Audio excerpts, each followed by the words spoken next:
Idaho, I strive to provide interesting videos about motorcycles, fabrication, welding, electronics, machining, and general creativity. I hope you enjoy. Well, I just finished my 30th video for YouTube. Most of them in this shop. My shop is tiny, and I really hate to have a tripod on the floor. So I want to do something about this area here. I'd like to be able to film anything going on my welding table, mechanics table, motorcycle lift, all the way around the lathe and around to the lathe. It's pretty small. It's about 3 feet on either side, roughly. So you can see why I wouldn't necessarily want to have a tripod in the way. So I was thinking about modeling it, at least part of it, after the camera arm that I use on my milling machine. It's got a swivel on the ceiling that allows it to turn, and then a 28-inch arm and an elbow with a knob to adjust tension, and then an 18-inch arm with another knob to adjust tension, and then an aluminum piece and a standard quarter 20 360 degree head. I have a GoPro adapter on there now, but it really comes up into quarter 20 like a normal tripod. This design works well for the milling machine, and you can see I've got it wired with some power. I've got a USB charger in the roof in the track light, and that allows me to run my camera for 6, 8, 10 hours at a time, because sometimes that's how long the milling machine runs. At any rate, I was thinking about using this design in part. Here's my ceiling. I've got a garage door opener over here and track lights that I need to deal with. And then of course I've got this long run. That black mark on the ceiling right next to the drywall seam is how far my garage door opens. And so I can't just put a long track along the ceiling, because it would then interfere with the garage door. So whatever I do needs to come down off of the roof about a foot. So it'll go underneath the garage door, and it will get in position to record my horizontal cutting bandsaw, my drill press, my belt grinder, and my buffer. So what I'm thinking of is to have a single pivot in the ceiling. So this part, I'm going to give you a side view. This part would be round. There would be a bolt up. There would be a board that would span like this, because the rafters in my ceiling are here and here, 24 inches apart. So then there would be a part that drops down, so I would have my clearance. And then a cantilevered arm. And so this gives me 12 inches between the bottom of the or top of the arm and the ceiling. So it would go over my garage door opener and over my track lights and whatnot, or actually under, go under my garage door opener, track lights. And so if I could get the camera, if I could get that 2-joint arm to connect onto this and then slide back and forth, I would cover my whole area very well. And I've done quite a bit of research. People do, they do rollers and stuff like that. I'm thinking about something really simple because I don't need to pan with the camera on. And so if I just put a bolt here and a bolt here and put an aluminum plate that would connect the two together, then anytime this would try to rotate this way, this bolt would push down and that bolt would push up, and it would be fine. So if I have a weight out here, let's say my camera is out here, and an arm and another arm, obviously not the scale, I'm thinking about something like 30 and 18. At any rate, it would pivot here, and if I have a way to tighten this joint and this joint and this joint, then the weight of the arm and the weight of the camera would keep this locked on this cantilevered beam. And then if I rotate it a little bit, and I can move it in and out and then let go, and it will lock again. And if I turn this thing around the other way to where there's a bolt here and a bolt there, then my arm could stick out the other way, because then it locks when it tries to go clockwise. So my camera could be out here. So anyway, this is my plan. I've got it in the CAD system. It looks like it will work. One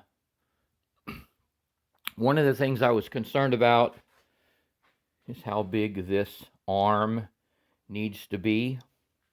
And I actually think it can be a 1x2 turned on edge. And so I'm going to run a little experiment here in a minute that will try a cantilevered 1x2 and put some weight on it and see how much it deflects. Just playing around with a 1x2 and putting force on it in the middle and trying to bend it or break it, it seems to be quite strong. And so I'm sure I'll be able to hang a few pounds of camera gear off the end of it. So anyway, this is my current plan. This is 1x12 pine. This will be 11¼ inches, because that's how wide 1x12 pine is. So I'll have 1x12 pine run between the rafters in the ceiling, and then this part will be round. It'll pivot on a single bolt.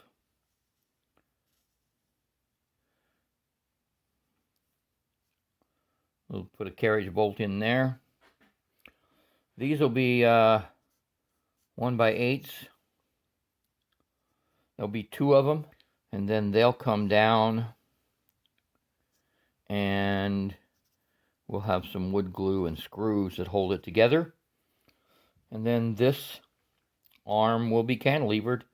These will be aluminum plates. And then the rest of the arm is going to look very much like what I built for my milling machine, because it's working famously. Well, crap, there goes my coffee cup. At any rate, I have about 51 inches of unsupported 1x2. So let's see how that works. Okay, I got my one big long beam here marked at 54. And we will do a little test. Stack up a couple of 1x2s, put the line on the end, clamp it down,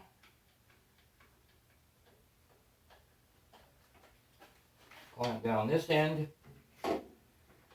This end right here will be supported by the roof, and so just this bar will stick out.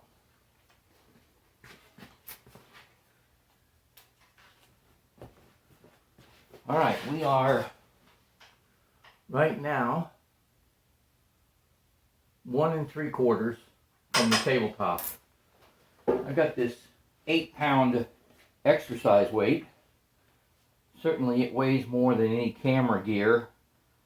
My camera gear probably weighs a pound maybe. Probably not even a pound.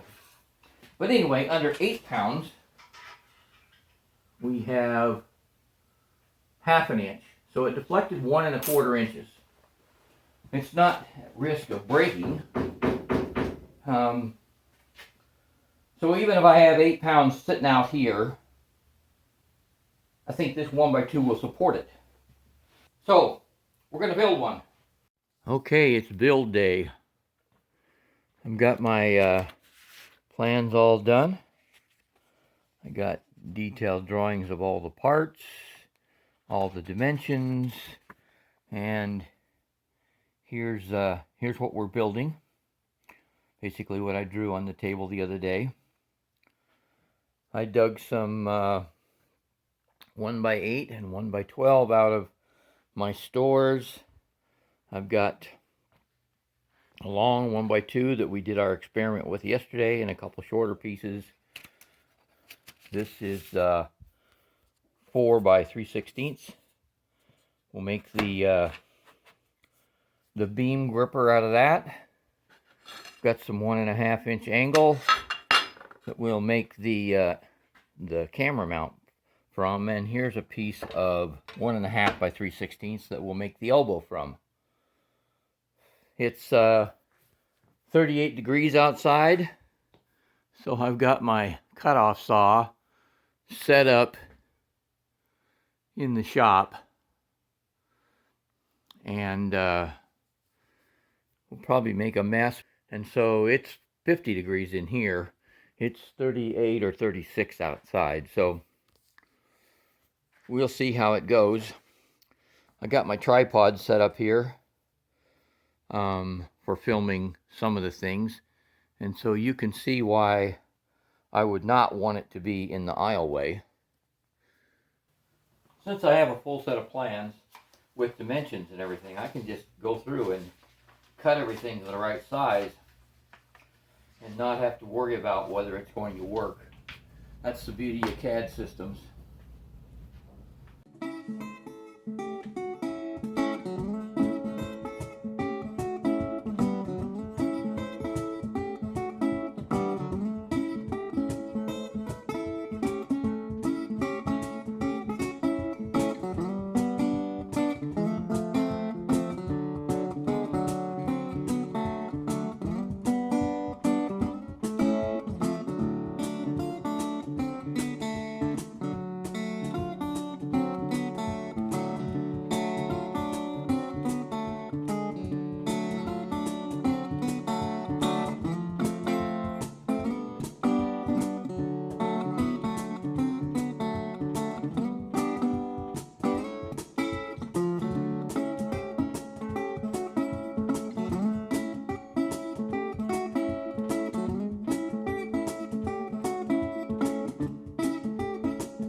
So we have a full kit now.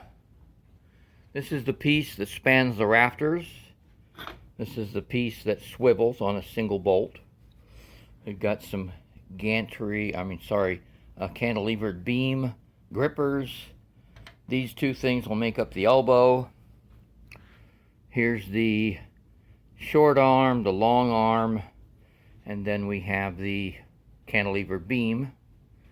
These two pieces of 1x8 are my spacers down from the roof, so that I get my 12-inch space and I can go underneath my garage door opener. Okay, we're going to build this from the top down.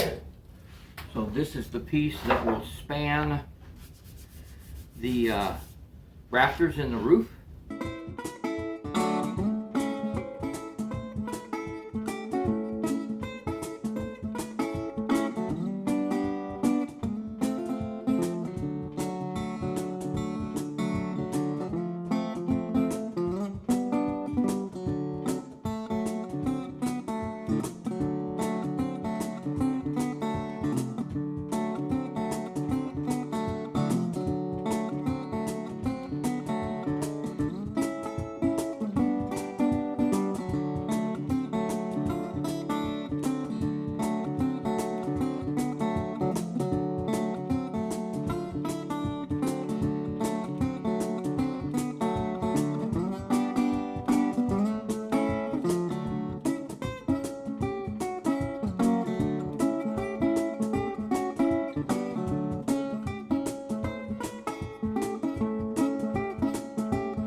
Okay, onto the swivel.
Okay, first initial test.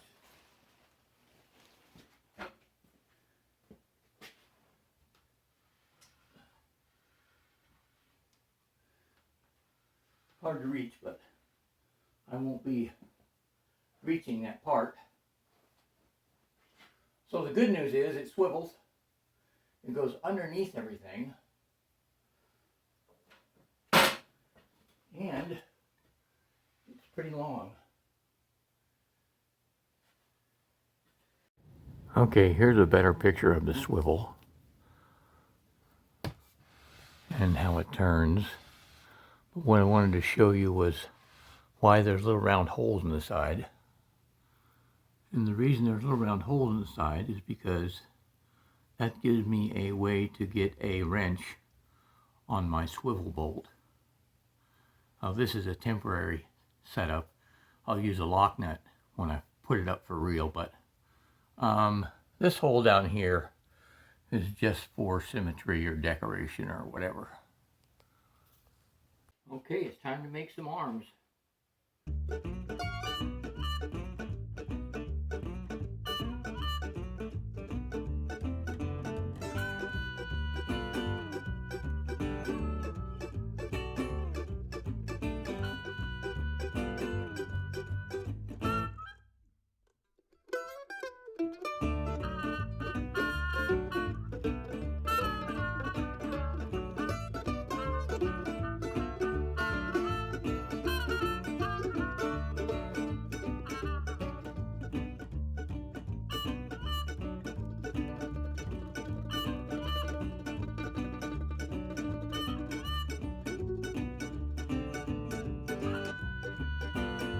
But now we have an upper arm and a lower arm.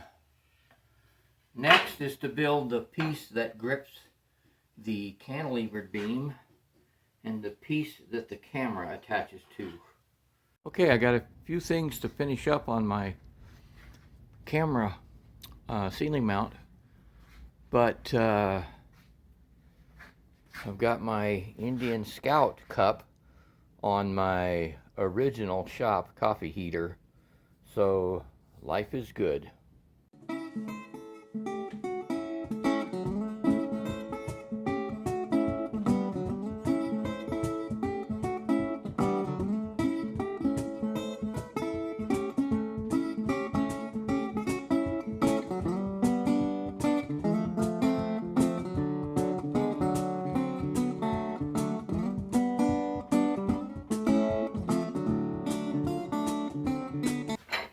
Okay, I went ahead and made a couple of gripper plates, just 2 1/4-inch bolts and the 5/16 inch bolt. This is basically the secret to this whole ceiling camera mount. If I tilt it a little bit, then I can move it very easily, but when I let go, the weight of this 2 arm camera mount and the camera holds it in place. And so it makes an extremely simple sliding camera mount. I didn't have to use, lost the nut. I didn't have to use French cleats. I didn't have to use roller bearings. I didn't have to use skateboard wheels. It's just about as simple as it can get. Okay, we're going to make a square hole.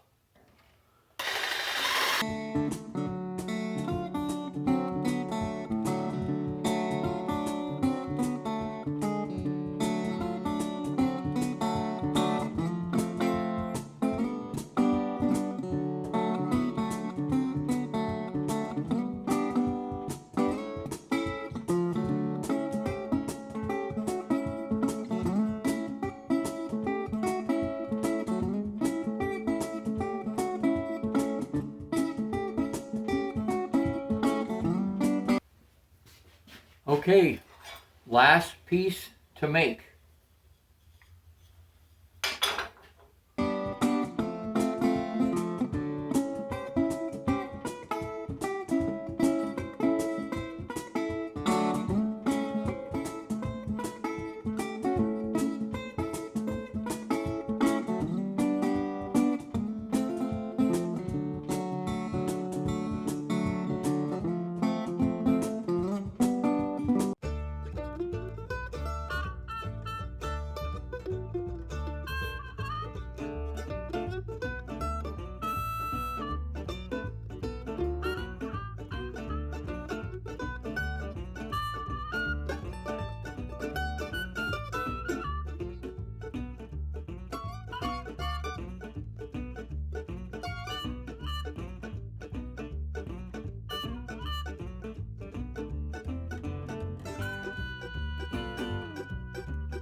Okay, here's the last piece.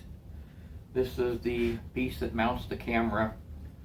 I got my little 360-degree swivel head here, mounted on the end. This square bolt is for the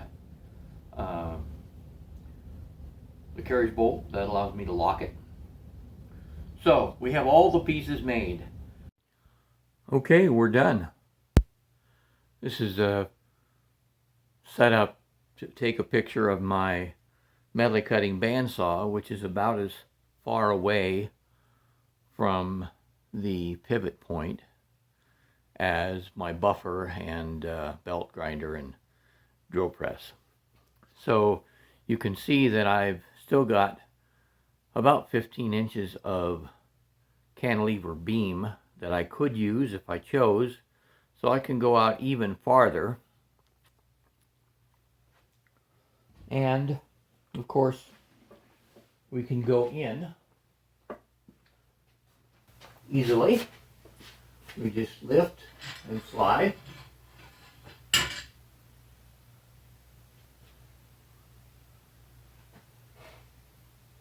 So there's a bandsaw from a different angle. The other thing we can do is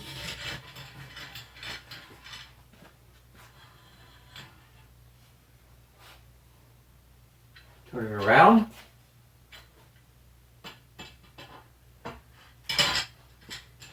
and take pictures of whatever is going on the welding table. So I haven't used it very much yet.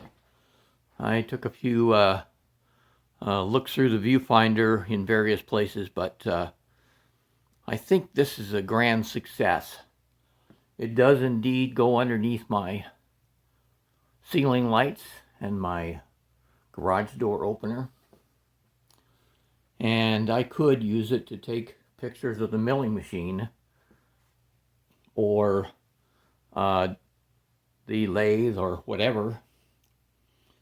And so I'm pretty happy with its flexibility and how easy it is to adjust. I just need to get some permanent bolts in it, put a satin finish on the aluminum parts, and paint it. But none of that is going to keep me from using it. And this is how it's stored when not in use for taking videos, up and out of the way. Well, my spiffy knobs came in, so I couldn't help but want to finish up this target on video. So for aluminum, I like to give it a satin finish, and the double action sander with about 60 grit sandpaper does a really good job.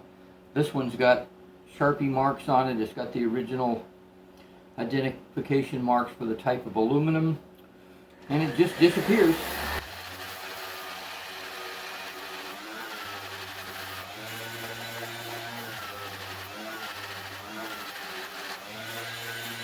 Okay, right at the last second, I decided that I wanted my sliding mechanism to lock both ways. So I added 2 bolts, and so now the weight locks it this direction. Here's my new knob, allows me to tighten. So the